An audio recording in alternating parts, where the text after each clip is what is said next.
Hey guys, another day. Just going to work on stripping down all the handlebars, most of the front end. Again, see how far we get.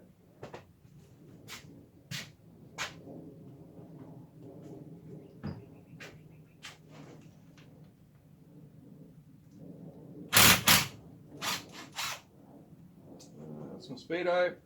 One little thing I'll show you here. I made up a nice little plastic guard there for my Speedo. Definitely saved it a few good knocks over the years. It's nothing super flash, bit of PVC pipe that I've heated and melted back into shape. Maybe a good thing.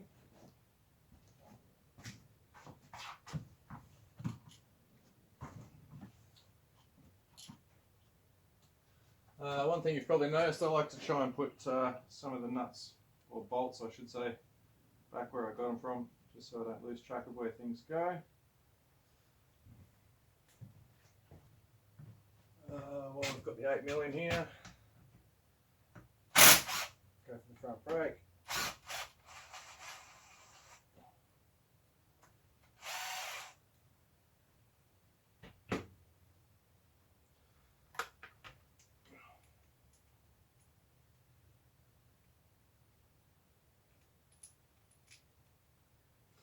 I am going to give these brakes a very good service, particularly the calipers. They just need a good clean up. Probably get a new kit for them as well. Some of the rubbers and stuff in those have pretty much crapped themselves, so always something.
Assembly.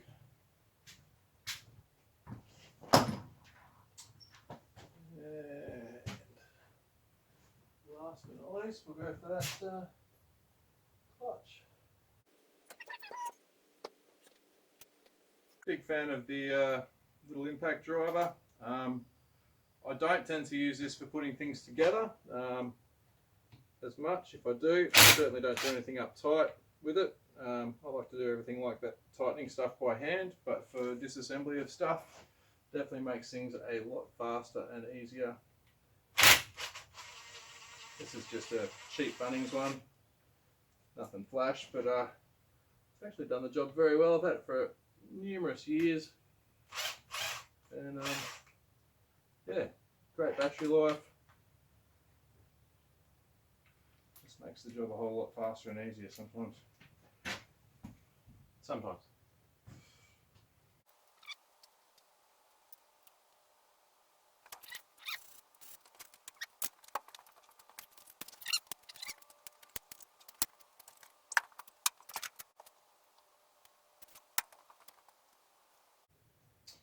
I did take off the original switch block on this bike, just replaced them with a simple push button for the starter and just a two-way switch for the main kill switch on the bike.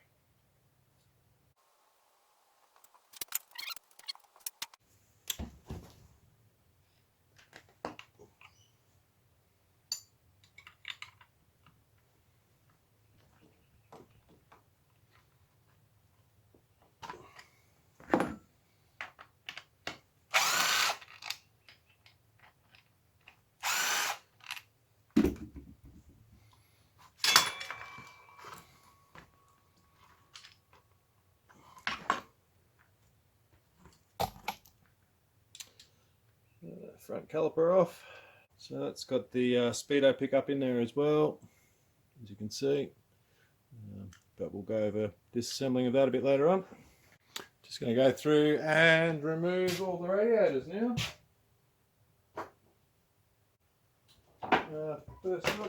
First things first, we'll just go through and loosen up all the hose clamps where I can.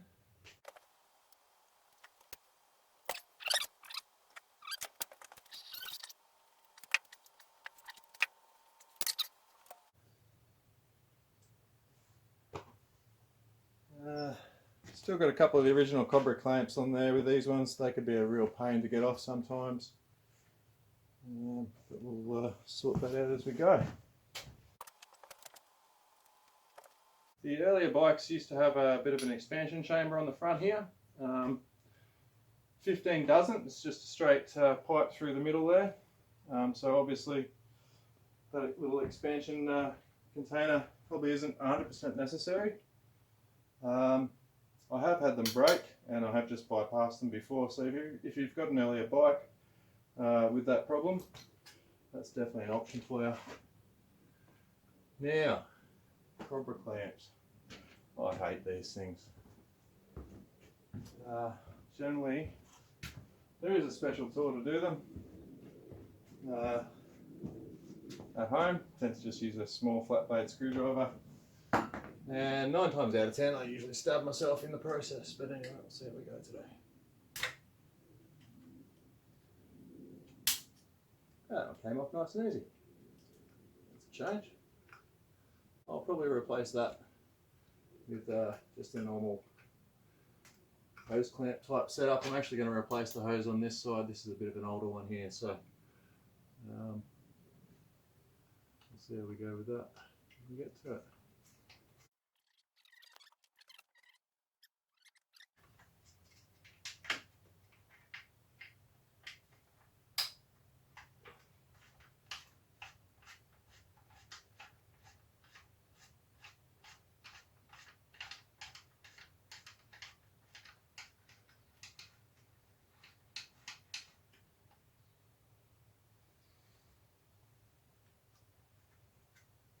Grommet out of that, so we can get it nice and easy.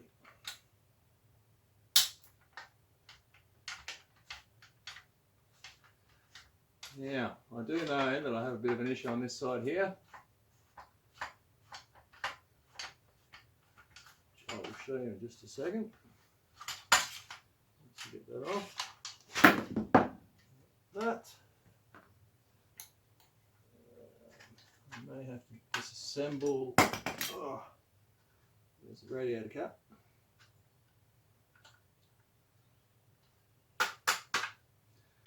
And that bolt doesn't want to come out. The issue we have here, hopefully you can see it. One too many crashes here. The radiator brace itself has got a couple of stress cracks through here. And looking at that radiator, she's not exactly straight anymore, so we'll have a go at trying to straighten that out as well. Anyway, we'll get to those.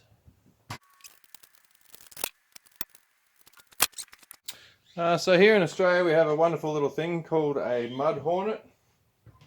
Absolutely notorious for getting into any little holes and filling them up with their mud nests. So, as you can see, as I go, any holes from pipes where the carby was, exhaust was, I always try and plug those up with some rags as I go.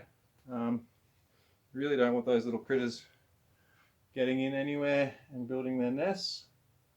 They're notorious for blocking up exhaust pipes, not only in motorbikes but lawnmowers, pretty much all sorts of other stuff. So yeah, as you go, particularly if you're in Australia, I'm not sure if anyone elsewhere in the world has those sorts of problems. It's just temporary, a few little bits of cloth, and just plug up any orifices. So I'll get this master link off the chain here. Oh, fun job that often ends up with a stabbing injury.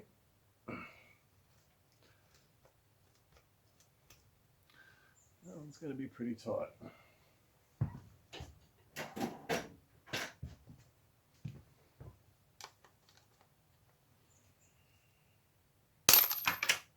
Oh, might have lost that.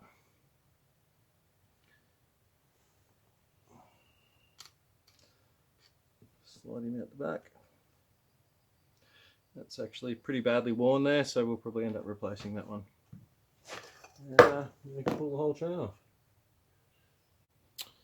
Okay, next job. Strip out this back wheel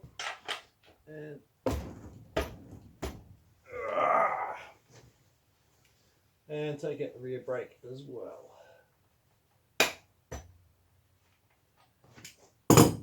Leave that nut on there for a second. The old rubber mallet.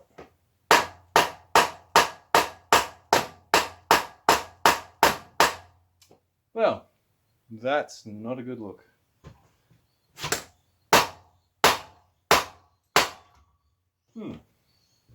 Definitely shouldn't be that tight. Oh, I think we might have done a little bit too much water riding. Got it out.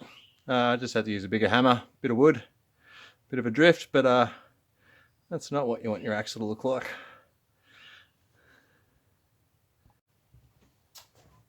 Okay, next step, we'll just see if I can get these out of there. Alright, little clips on the rear brake line. What's left of the zip ties there.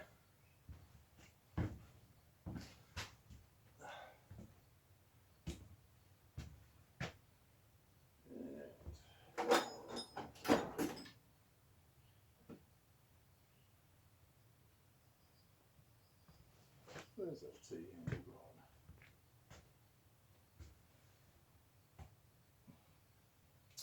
Yeah, it's not that 10mm, it's the 8mm. Hang on. Rightio, found the 8mm. We can carry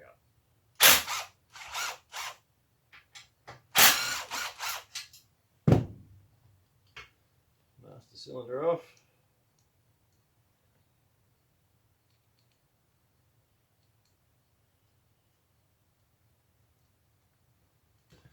And we just slide off that rear brake carrier. Pads are pretty buggered, so yeah, we'll give all that a good clean up as well. Well, after that rear axle fiasco, I'm a little bit worried about this swing arm bolt, so we might just have a quick look at that to see if it's going to move for me while I'm here. I have had huge problems with these in the past on other bikes. I do try to keep this one fairly well lubricated, believe it or not. Hopefully, it's not going to cause too much grief.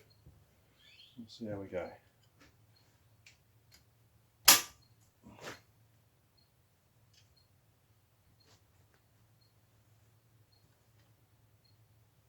I'll be happy if I can just get it to move a little bit at this point in time. So again, I'm just going to leave the nut on there to protect those threads a little bit. But I think we will go with the drift and the big hammer right for it go, and just make sure that that's actually going to move a little bit in there. And yeah, one little tap and it moves straight away, so I'm not too worried about that. Lovely, got to get lucky sometimes. So while we're on a roll and luck is with us, just going to undo the top shock mount there,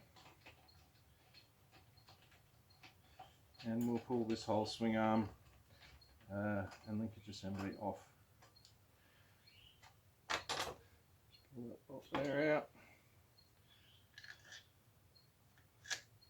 Put the bolt back in the frame there so we don't lose track of where that one goes.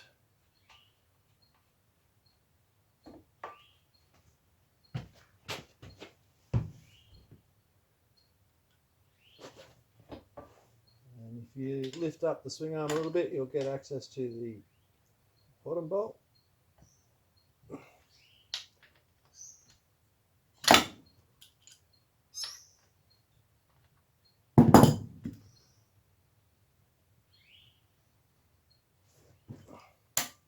Not quite going to come out by hand, but we'll get there.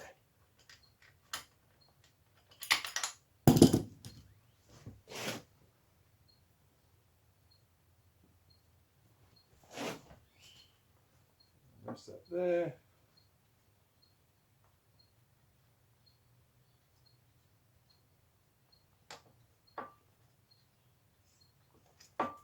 And there's our shock.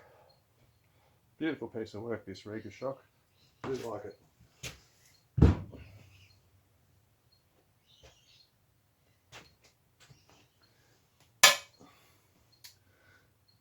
Right, well, we are getting there. Let's see if I can. Oh, I should be able to get in there, alright, I think. Pretty sure. That one's a 19 as well. It is.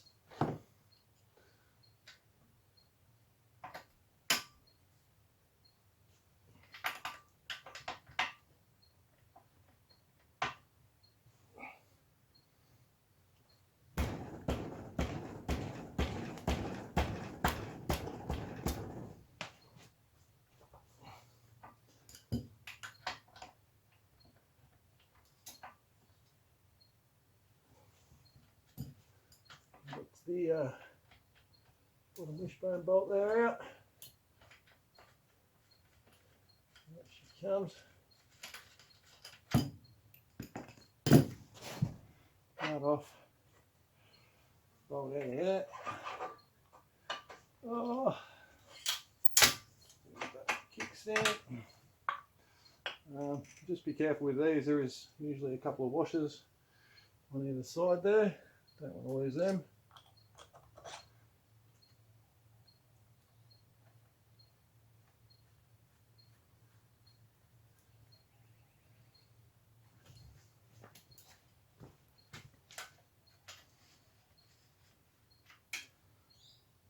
Just going to leave that nut on there.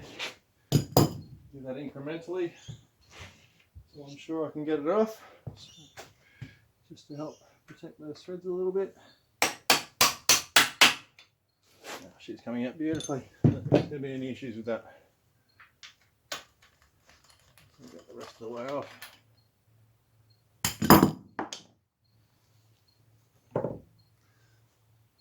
More gentle taps on there.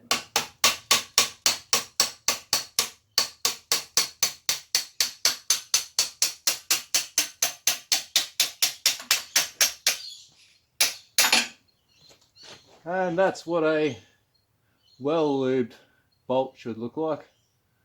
I am so glad that came out easily.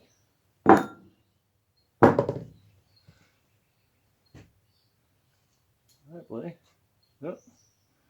Just going to push that drift all the way back in there. Hang on 1 second.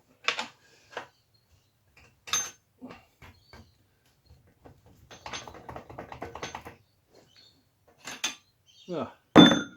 And now the bolt's gone and jammed again.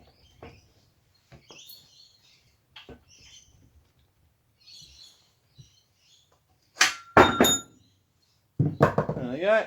And with that, whole swing arm and linkage assemblies out.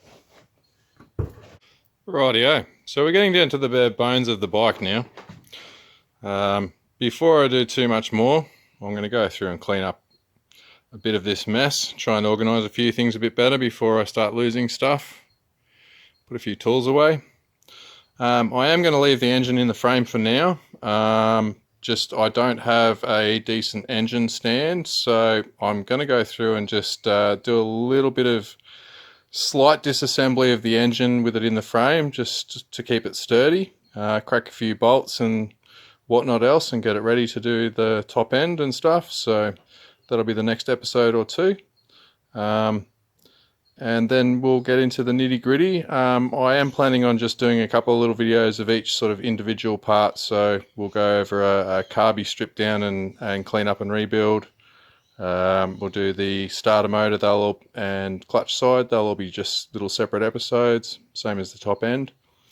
As you can see, it hasn't taken very long to get it down to this sort of stage. We will be continuing on, trying to get it down to a bare frame, but for today I think that's enough. Hopefully I haven't bored you too much with this disassembly stuff. I won't show you too much of the cleaning of various bits because that is very boring and quite a bit of labour. I'm not looking forward to that. But if you have liked the little series so far, please like and subscribe. If you have anything in particular that you'd like to see done or have questions about, please leave a comment below. And yeah, we'll talk to you all soon.